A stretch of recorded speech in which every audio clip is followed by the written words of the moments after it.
Hi, I'm Rachel Clemens. I'm the CMO here at Mighty Citizen. I'm joined by Jarrett Way, Hello, our marketing hello. manager. Good morning. Good morning.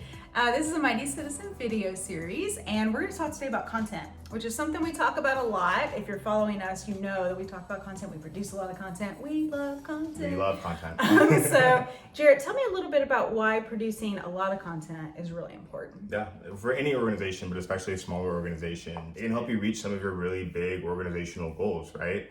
Maybe you want to be a thought leader in your industry. If you're publishing content that gives you some credibility with the audiences that you work with, people will start to notice that and they'll start to engage with it. Yeah, and you'll drive more people to your website, which means more donors, more members, more students, whatever your organizational goals are. Yeah, absolutely. Who should be on the content squad creating the content? Yeah, so the ideal content squad involves three major roles. So the first one is a managing editor, Okay. and then we have a writer, and then we also have a designer. All right, tell me about the managing editor and what makes that person shine. Well, what makes the managing editor shine, Rachel, is that they are someone who is there to execute, right? So they're someone who has some copywriting chops, but they're also checking their ego at the door, right? They're someone who is coming in to deliver a message for your organization, and they should take that message and they should be able to cultivate it within your organization. What about your writer? Tell me a little bit about them. Your writer, well, like our content strategist Andrew always says, when all else is equal, hire the better writer. Hire the better writer. He always said that. You finished my sentence. Yeah. Hire the better writer, and that's so true. It's one thing to have someone who,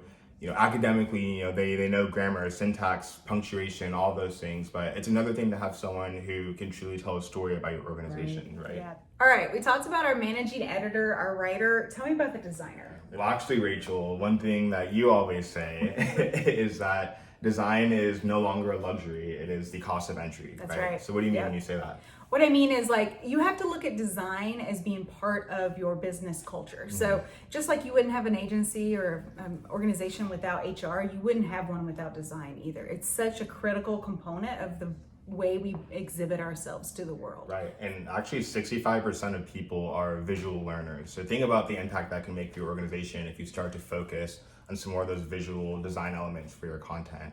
Social media content even that has those visual elements gets nearly double the engagement than it would otherwise. Oh, I believe it. One thing I'll say about a designer is just that you want someone who's prolific, right? Someone who can really have some speed behind the designs that they're bringing to the table. Because especially if you're the only person contributing from a design standpoint to your content squad, then you want someone who can really keep up with the amount of content It that can you be a want to big publish. job. Yeah.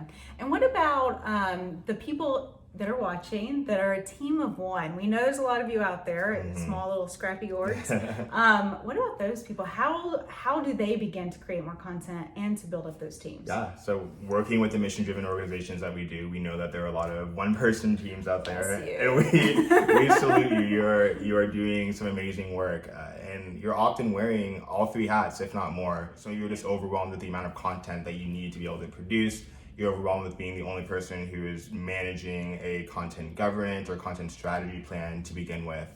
One thing that I will say is that there is always an opportunity to optimize what you're doing. So whether that's looking into hiring contractors or just evaluating what your job descriptions are for later on down the line to be able to consolidate some of the skills that are involved in these three different positions that we outlined, you can make it work. You might be able to find someone who can bring some of those different elements to the table that you're just missing. It doesn't have to be siloed out exactly into those different roles. Also keep in mind, you're producing a lot of content. Maybe not all of it's working for you. So how can you be more optimize with the time that you do have? And that's to look at your analytics and see which content is working best and focus on those areas. Yeah, I would say if there were a fourth person I would add to our content squad, it would be someone who can monitor your analytics. So you can adjust things as you go, a digital marketing person. But again, do what you can right now. That's your content squad. Thanks for joining us today. Yeah, I had a good time. I had a good time too, Rachel. We'll see you next time. Bye, y'all. Thanks. Bye.